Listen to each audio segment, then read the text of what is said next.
Bonjour Madame de Jouvenet, je suis heureuse de vous rencontrer. On s'est vu plusieurs fois pour votre livre. Je n'avais pas eu le temps de le faire dédicacer, donc aujourd'hui je profiterai de cette occasion avec vous. Je vous remercie de venir et de discuter justement par l'intermédiaire de votre livre. J'ai découvert votre parcours et j'ai été assez fascinée par le fait que vous êtes rentré dans les gemmes comme dans une voie.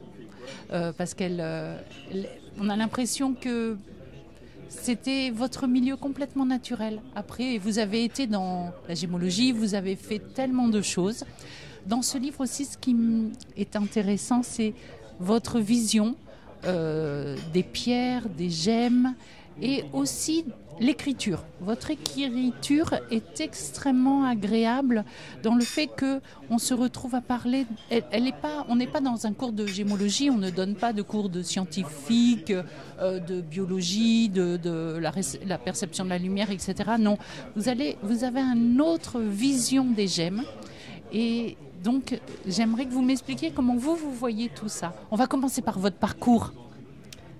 Mon parcours est un parcours dû au hasard, parce que j'ai pas fait d'études supérieures qui soient dignes d'être citées, et donc pas du tout.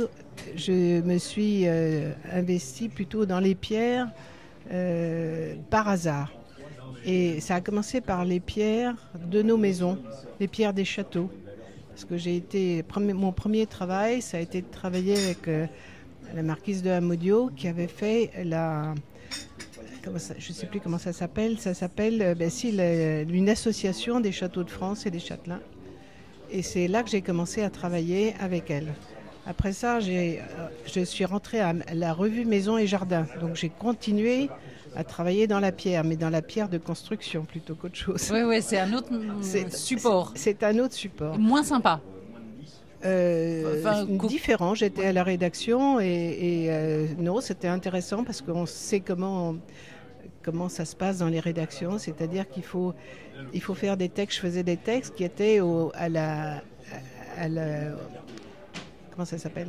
À la lettre près, parce qu'il fallait rentrer dans les mises en page, les mises en page des metteurs en page.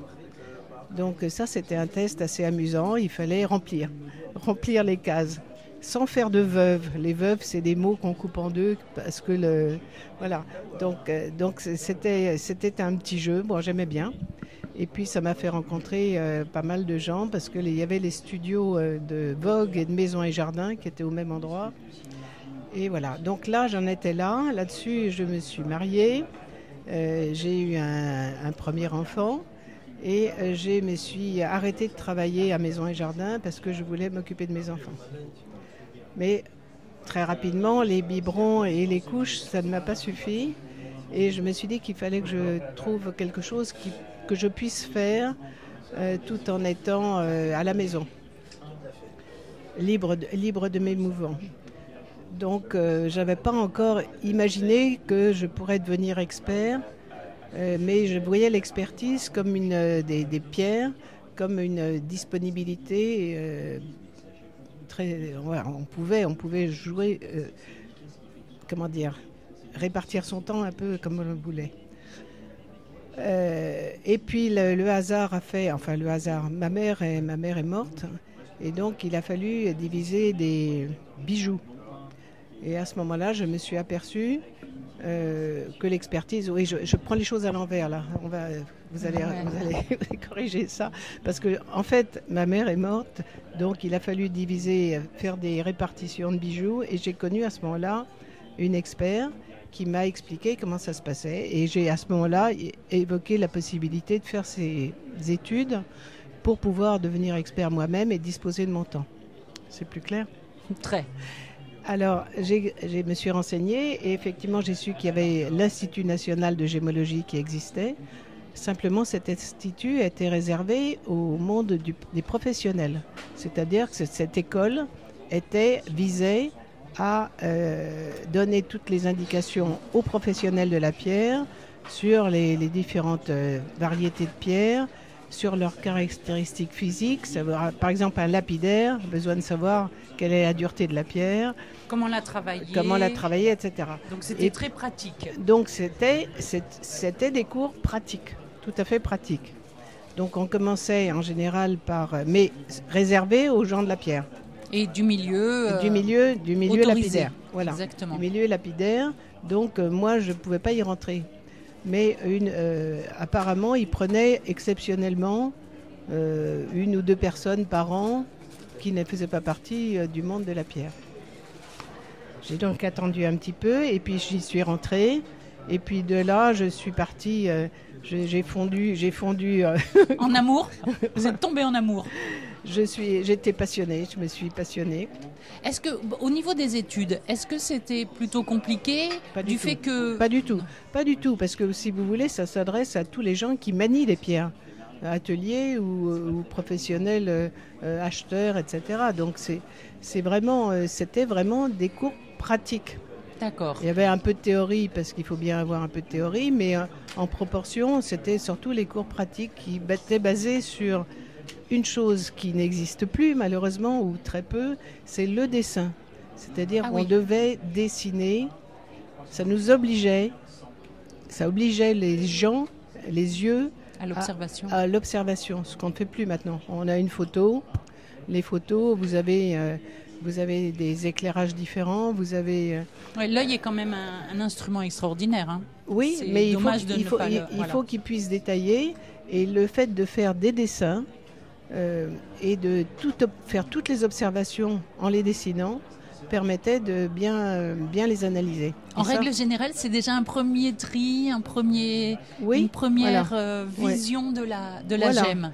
Ne serait-ce que quand actuellement on vous donne une photo, vous voyez une photo, vous voyez la forme, peut-être la couleur, mais vous voyez pas. Et encore les couleurs, c'est vrai que ça dépend tellement des éclairages, des lumières. Oui, bien sûr, et même les formes, si vous voulez, il y a les facettes, par exemple, ces petits plats là qui font ressortir l'éclat d'une pierre.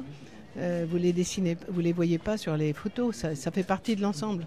Mm-hmm. Donc ça, c'était une première. Il y avait deux années d'études qui étaient diluées dans le temps, c'est-à-dire qu'il y avait un cours par semaine qui était un cours magistral, et puis il y avait un cours de travaux pratiques, mais ça s'échelonnait dans le temps. Ce qui est aussi important, c'est parce que quand vous faites un cours de gémologie en accéléré, le cerveau prend beaucoup d'informations. Le cerveau ne retient pas tout. Donc c'était vraiment fait d'une façon... pédagogique, je dirais. Oui, plus que pédagogique, oui, vraiment analysé, etc. Bon. Et voilà. Alors, au sortir de cette école, comment vous vous sentez ?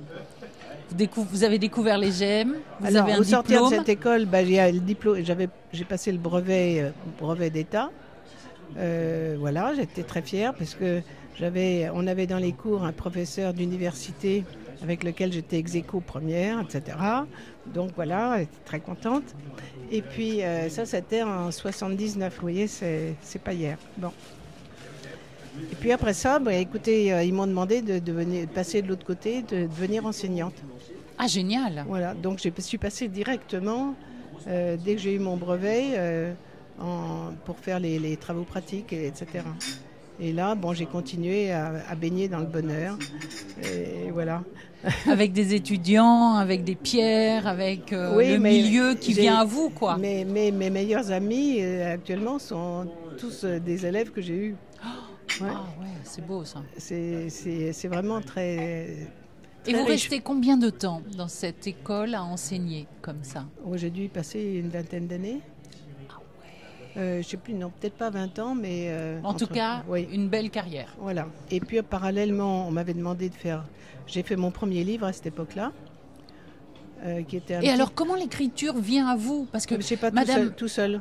Madame de Jouvenay, on sait bien que c'est pas tout le monde a un crayon, un cahier, mais n'écrit pas pour autant comme vous. Je sais pas, mais moi, je dois avoir de l'encre dans les veines, ça est venu tout seul. Donc j'ai écrit à la demande de Michel Catroux, qui était le président de la chambre syndicale des HBJO, horlogerie, bijouterie et joaillerie, et qui m'a mis en rapport avec Flammarion pour faire un petit dictionnaire des pierres. Il s'appelle Pierre de rêve. Ah oui. Pierre de rêve chez Flammarion, et il est épuisé, mais on peut le trouver par Internet, quand on a de la chance. Et puis après ça, j'ai continué à enseigner. J'étais au Muséum d'histoire naturelle. J'ai fait visiter la grande galerie des minéraux, etc. Et c'était une belle époque parce que cette grande galerie qui était je ne sais plus combien de mètres de long avec tous les échantillons anciens, c'était une merveille. Et malheureusement, tout est dans les réserves maintenant et l'époque actuelle ne fait qu'exposer quelques spécimens dans des très belles vitrines, mais tout le reste est dans les réserves. Il y a beaucoup de bijoux même des fois qui sont encore dans les réserves. Et mais oui, les réserves sont pleines, sont pleines à craquer. Bon, en tout cas, le muséum, pour moi, c'est très triste parce que là, actuellement, c'est réduit à, on peut dire, sa plus simple expression. Et puis, j'ai commencé à vouloir aller voir d'où venaient les pierres. J'ai commencé à faire des voyages. Vous aviez cette curiosité qui vous... c'est-à-dire que je voulais savoir d'où ça venait et à quoi ça ressemblait quand on les... Brut sur place. Ouais, dans les mines. Oui, parce qu'on n'imagine pas. Évidemment, les pierres taillées, on les trouve pas toutes seules. Bien, elles naissent pas taillées. Elles naissent pas taillées. Donc j'ai commencé à faire des voyages et j'ai trouvé ça passionnant. Votre premier voyage alors? Mon premier voyage, c'était en Thaïlande. J'étais allée avec Hubert Lagache, qui était le directeur des études à ce moment-là. Et on était partis tous les deux. On avait laissé à l'hôtel en Thaïlande tous nos papiers. On avait dit qu'on voulait aller sur une mine de saphir. D'accord. Bon, on avait trouvé quelqu'un qui a bien voulu nous emmener, tout en laissant tout ce qu'on avait qui risquait d'être volé sur place. Et alors on a fait des kilomètres et des kilomètres dans la poussière. Et puis finalement, il s'est arrêté au bord d'un chemin. Et il nous a dit, saphir, les saphirs sont là. Il n'y a rien, il n'y avait personne. La seule chose que je garderai toujours cette image, la seule chose qu'on voyait, c'était un pieu assez haut, comme un poteau, avec une corde, et c'était tout. Donc on s'est approché de ce trou, et dans le trou, il y avait un type qui était en train de gratter au fond du trou. Avec un dénivelé de combien? Je ne sais pas, mais disons que c'était tellement... oui, il était au fond du trou, donc ça devait faire un trou de 2,50 m, 3 mètres, quelque chose comme ça. D'accord. Il était au fond. Et là, du coup, je me suis tellement... J'ai cru que j'allais m'évanouir. Tellement j'étais surprise. J'ai été étourdie en me disant, c'est ça une mine de saphir?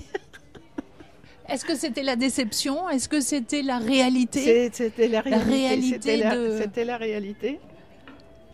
Et oui, il est sorti avec des graviers plus ou moins bleus.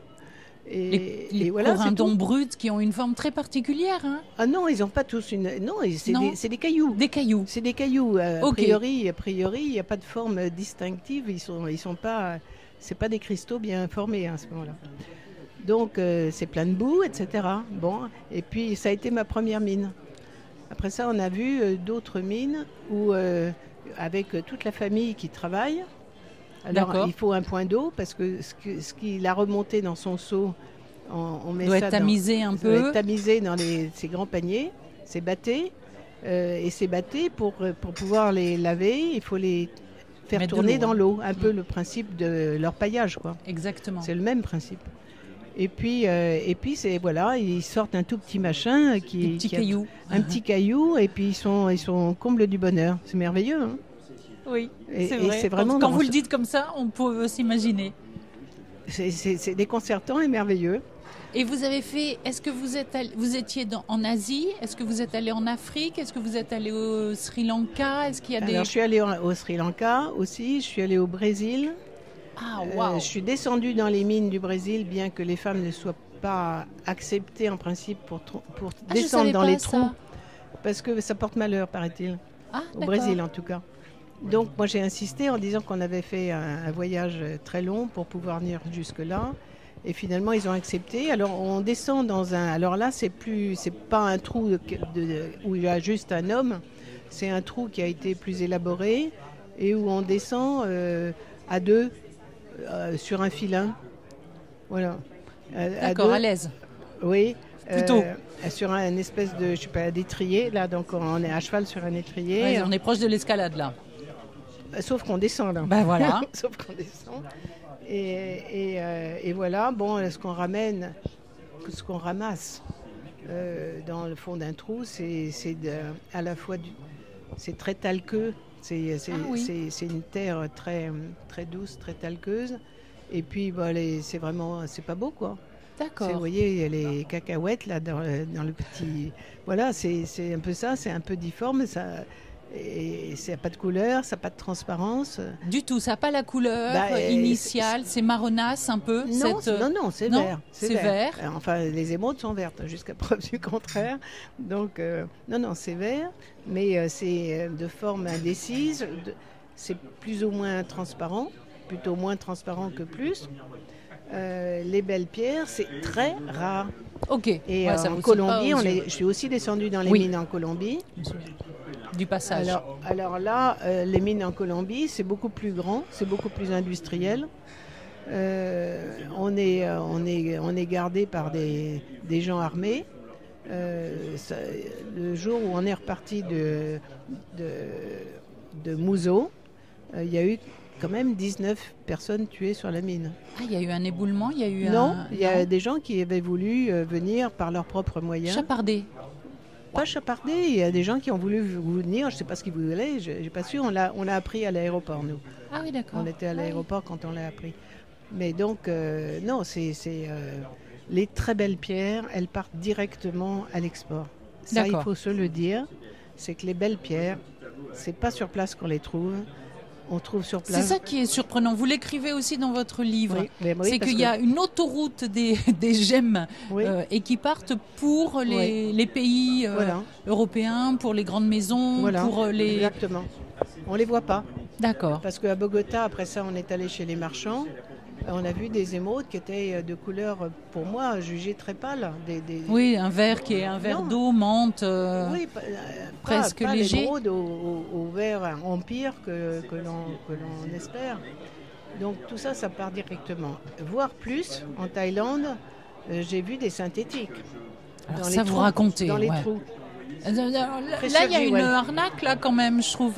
Bah oui, mais si vous voulez, après ça, au Brésil, on a vu aussi, en arrivant très tard un soir, un couple qui était des fabricants de pierres synthétiques du Jura, qui venaient vendre leurs pierres synthétiques et qui en achetaient des vraies.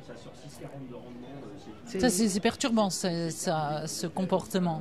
Non, c'est pas perturbant. Ils vendent leurs pierres.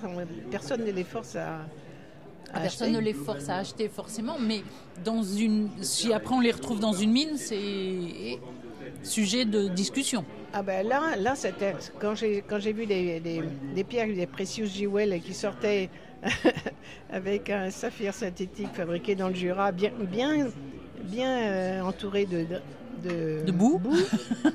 Precious jewel. Là, vu en regardant, c'était du synthétique, ça fait pas de doute.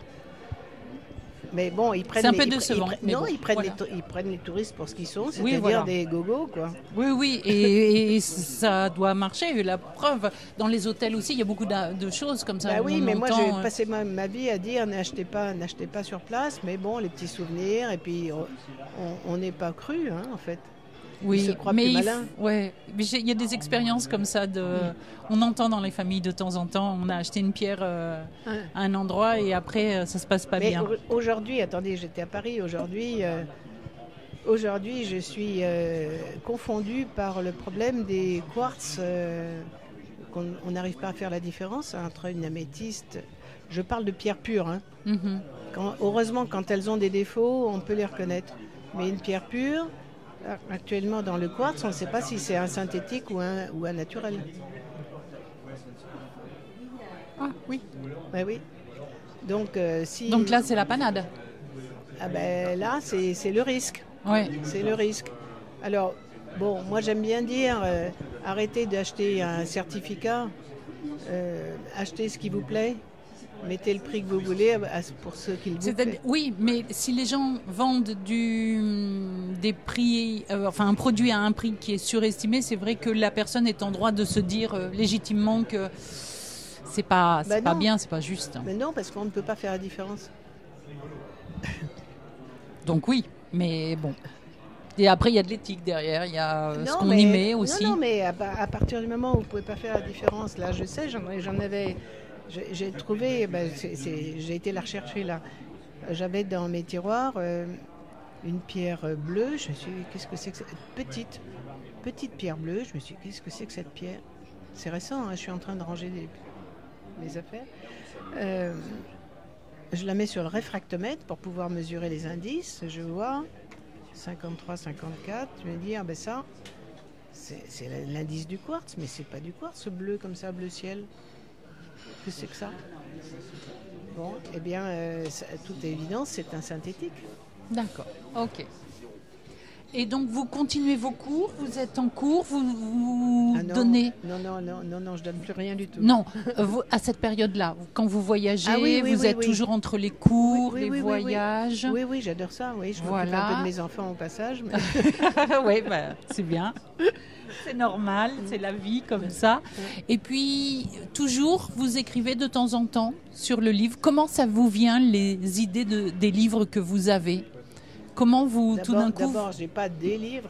Qu'est-ce que j'ai fait? J'ai fait le livre Pierre de rêve, dont je vous ai parlé. Oui. Après ça, j'ai participé à un livre sur l'émeraude.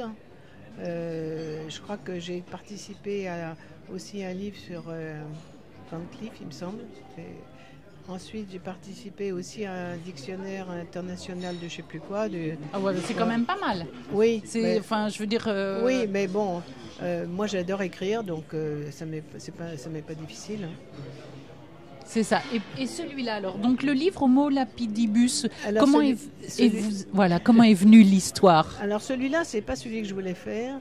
Moi, je m'étais dit, maintenant je donne plus de cours, mais maintenant ça devient les cours finalement ça devient très compliqué, ça devient de la chimie, des graphismes, des choses comme ça. Je voudrais faire quelque chose qui soit à la portée de tout le monde. Donc j'avais préparé 4 petits livres avec les 4 couleurs principales, incolore, rouge, bleu et vert. En me disant, ça fera 4 petits bouquins. Bon, la reine de l'incolore, c'est le diamant, le rouge, c'est le rubis, etc. Et puis, mais le problème, c'était que c'était assez simple. C'est toujours, puisqu'il est toujours dans mes tiroirs. C'était assez simple, mais le problème, c'est que c'était documenté de photos. Puisque je parlais aussi des bijoux royaux et des choses comme ça. Documenté de photos, et que les photos, ça coûte très cher dans l'édition. C'est ça, j'ai compris, oui, il faut acheter. Donc voilà, là, je l'ai soumis à mon éditeur qui m'a dit non, ça ne m'intéresse pas, mais j'aimerais que vous parliez des pierres. Parlez. Je dis, qu'est-ce que vous voulez donnez-moi un cadre. Un cadre historique, un cadre géographique, un cadre dans le temps. Non, allez-y, vous écrivez comme ça vous vient, et puis à un moment donné, vous arrêterez et on verra ce qu'il en sort. D'où le chemin un petit peu particulier de ce livre, parce qu'il n'est pas pédagogique dans le sens où c'est pas un livre de gémologie, mais il est un livre d'instruction, il est un livre de découverte de la gémologie, des gemmes, de l'histoire. Vous parlez architecture, vous parlez aussi beaucoup de lettres, vous avez beaucoup de références littéraires, vous emmenez Moi, ce que j'aime dans votre écriture, c'est que j'ai l'impression que je vous suis en bateau. Vous commandez, on navigue, et vous nous emmenez sur une partie des torrents où il y a plus de vitesse, et puis il y a des moments où on reparle de choses qui sont plus posées, et puis vous allez dans des sujets qui ne sont pas forcément faciles, hein. Vous allez dans tous les sujets de la gémologie actuelle, ça va de la lithothérapie à diamant de synthèse, il n'y a aucun sujet qui est tabou, et ce qui est assez agréable, c'est que vous n'avez pas de jugement, vous avez juste une observation, une analyse, mais une analyse fine, sans technologie, sans technicité. C'est-à-dire que vous ne dites pas diamant de synthèse, on va en faire un truc, ou le quartz de synthèse, c'est comme si c'est comme ça, on va... Non, vous dites, qu'est-ce que ça va donner plus tard ? C'est quoi leur... toutes les pierres ont le droit d'exister, toutes elles sont là.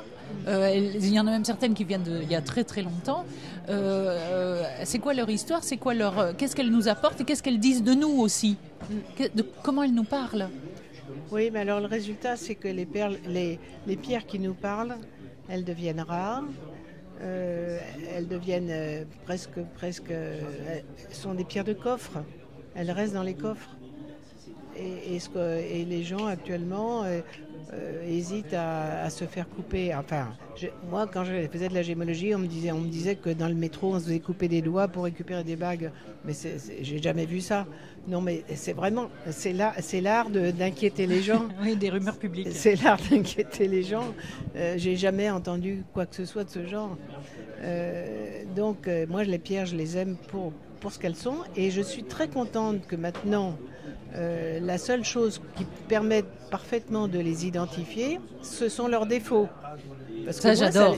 Parce qu'au moins, ça les personnalise. Et on ne peut pas... votre pierre, et c'est pas celle de votre voisine. C'est presque que la différence et les inclusions et les... voilà, en font une spécificité. Leur personnalité, voilà. Je suis d'accord avec vous, j'aime bien ce club-là. Et oui, mais actuellement, si vous voulez, je parle de la haute joaillerie, c'est le plus pur, le plus pas de défaut, rien.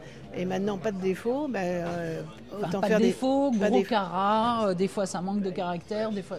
Voilà, pas de défaut. La perfection, c'est pas évident parce qu'à un moment donné, on s'en lasse aussi. L'œil est un petit peu lassé de ce genre puis de choses. Votre pierre ou la pierre du voisin, c'est pas la même. Mais je suis d'accord, moi, un diamant rond brillant à la finale, moi, ça me donne pas grand-chose de visibilité parce que il n'y a rien de plus, il n'y a pas d'aspérité, il n'y a pas de... il peut y avoir ce qu'on appelait autrefois des crapauds. On voulait pas des crapauds. J'entendais ma grand-mère parler des crapauds dans le diamant. Les crapauds, c'était cette phrase-là. Les petits points noirs ou les petites failles, etc. Mais tant mieux s'il y a des crapauds, au moins on sait que c'est des vraies pierres. On sait qu'elles ont vécu, c'est leur cicatrice. Oui, et ça fait partie aussi de leur spécificité. Quand j'étais à Anvers, là, on a vu une machine qui analysait justement les diamants, les angles, l'endroit, le positionnement, etc. Avec le calcul des degrés, c'était impressionnant le travail qui était fait par cette machine-là. Et ça donnait, des machines. Oui, et ça donnait une carte d'identité d'une précision incroyable. Oui. Et donc, dans l'écriture, comment vous vient à chaque fois parce que vous m'avez dit, entre nous, là, toutes les deux, que les mots vous venaient. Oui, mais je sais pas, je suis poussée à écrire par une main invisible. Et puis je m'accroche. Je suis capable de passer beaucoup de temps sur une page ou une demi-page. Et hier m'est venue l'idée que j'étais comme un sculpteur dans son atelier en train de sculpter ses mots. Voilà, je trouve que c'est une très belle phrase, enfin en tout cas visuellement. Elle est venue naturellement parce que ça peut paraître ridicule à beaucoup de gens de passer une journée sur une demi-page. Moi, si ma demi-page me plaît pas... Donc vous avez un travail de ligne à ligne, de mot à mot, pour trouver la sonorité, pour trouver le sens. Je sais pas, je me pose pas la question, ça me plaît pas, je recommence. Bon, il faut avoir le temps. Alors, combien de temps ça met pour vous un livre ? Il n'y a pas de temps. Il n'y a pas de temps. Il n'y a pas de temps, parce que dès qu'un livre est fermé... Celui-là, non, je crois que j'ai à peu près tout dit, sauf que je m'en veux de ne pas avoir parlé des grenats bleus. Voilà. Ah oui, j'en ai jamais même vu. Voilà, mais justement, c'est parce que j'en avais pas encore vu. Ah oui, des grenats bleus ? Oui, maintenant, bon, c'est rare, hein. Ah bah oui, je veux bien le croire. C'est rare, mais disons, s'il y a une chose qui manque, c'est le grenat bleu. Certes, bon, mais il n'y a, même... a pas de quoi faire un chapitre. Il n'y a même pas de quoi mettre des photos, il n'y en a pas. Il n'y a pas de quoi faire un chapitre. Il n'y a pas de quoi fouetter un chat, on dit aussi. Donc maintenant, on pourra dire, il n'y a pas de quoi faire un chapitre. Je vais garder plus cette phrase-là, qui me plaît beaucoup. Et donc, vous êtes toujours entre... je vous rencontre à chaque fois dans des salons de gémologie, je vous rencontre toujours dans des salons de culture. Oui, vous êtes toujours... Il n'y a que ça qui vous intéresse. Oui. Et vous avez bien raison, parce que c'est l'essentiel. Voilà, c'est... Non, effectivement, je cherche toujours à apprendre. Avec tout ce que je ne sais pas, j'ai beaucoup de temps à combler. Hein, Je trouve ça génial de dire ça, parce qu'il y a l'information, des fois, elle va un peu vite, et les gens pensent qu'ils savent déjà beaucoup de choses. Tandis que vous nous dites clairement, non, avec tout ce que je ne sais pas. Je connaissais un professeur des travaux pratiques qui disait, bon, alors... Quand vous en saurez autant que moi, mais moi je me disais, mais c'est pas possible qu'elle dise ça. On n'en peut jamais en savoir assez. Peut-être que c'est un état d'esprit aussi, voyez-vous, madame, vous avez de la curiosité intellectuelle, vous avez de la curiosité envers les gens, puisqu'on s'est rencontrés, on s'est parlé. Vous allez vers les gens qui ont des nouvelles pierres, vous leur dites, mais ça c'est quoi, j'ai jamais vu, je veux voir. Moi je vous ai vu dans des salons faire ça, et repartir avec des pierres et de se dire, oui. non, mais celle-là je la connais pas, je veux savoir. Donc, oui, le dernier salon où on est allé, effectivement, il y avait un bureau où il y avait quelqu'un, mon fameux quartz bleu, là, je l'avais avec moi, je l'ai rapporté, et voilà, et il m'a fait une petite phrase, il ne savait pas ce que c'était, mais au lieu de me dire, je ne sais pas, on a vite fait de dire, oui, non, mais c'est trop petit, ou j'ai pas le temps, ou voilà. Ah oui. Vous savez qu'on n'ose peut-être pas dire, peut-être c'était intimidant pour cette personne. Oui, je sais pas. Oui, enfin bref, le nombre de fois où on vous dit quelque chose qui est pas faux pour vous donner une réponse, qui peut être faux pour vous donner une réponse quelconque. Donc je suis assez méfiante. Alors moi, je vais vous lire une phrase que j'ai beaucoup aimée dans votre livre, parce c'est celle-là. Parce que j'écris sur les livres, moi je note. Moi aussi. Vous aussi. Oui, moi aussi. On a le droit. C'est nos livres. Alors, il y a une phrase qui dit pour bien savoir les choses, il faut en connaître le détail. C'est pas de moi, ça. Oui, je sais, mais c'est de la mais j'aime bien cette phrase que vous avez reprise, parce que vous avez plein de phrases dans ce livre. Oui. Et vous dites, donc, pour bien savoir les choses, il faut en connaître le détail. Oui. Et comme il est presque infini, nos connaissances sont toujours superficielles et imparfaites. Oui. Est-ce que ça ne correspond pas un peu à ce que vous venez de dire il y a 2 secondes? Tout à fait, oui, tout à fait. Oui, vous êtes toujours dans cette recherche toujours. de savoir, de connaître, d'érudition. Et vous êtes encore dans le chemin de l'écriture, là. Oui, voilà, incurable. Bon, alors écoutez, moi j'ai été très heureuse, là on a 33 minutes. Est-ce que ça vous semble bien? Ou est-ce que vous voulez parler de quelque chose? Non, c'est très bien, c'était à vous de me poser les questions qui vous intéressaient. Bah écoutez, moi je pense qu'on a fait le tour de ce que je voyais avec vous, donc merci beaucoup. Maintenant j'attends ma dédicace spéciale. Ah bah oui. Ça c'est ce que j'aime le moins écrire. Vous écrivez des livres? Oui, je trouve ça extra. Oui, non mais les dédicaces, oui, bon, oui. Vous faites au plus simple. Moi je prends. Merci beaucoup, Madame de Jouvenet. Je vous en prie. Merci.